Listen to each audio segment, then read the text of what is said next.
Hello everyone, today you have joined the DT Creative Elk YouTube channel.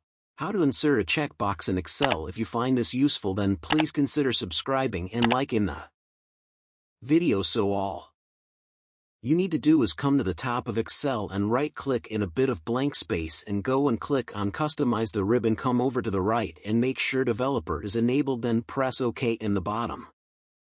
Right now at the top you should go and see the option for Developer if it wasn't already there, and all you then need to do is go and click on Insert, and in Form Controls you'll go and see the option for the checkbox. As you can see here, it is go and click on it, so you can click, hold and drag, and as you can see we're now drawing it. You can just go and let go, and there it is. As you can see, if we go and then make this bigger to the right, it's going to go and show more text. But what you can do is go and delete the text just by clicking and then using the back key to go and remove it. Then what you can do is go and resize it.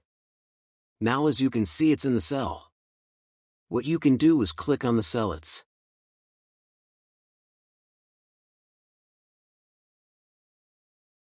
in, and you can use the dot in the bottom right of the cell, click, hold and drag, and you'll then go and repeat it for each cell.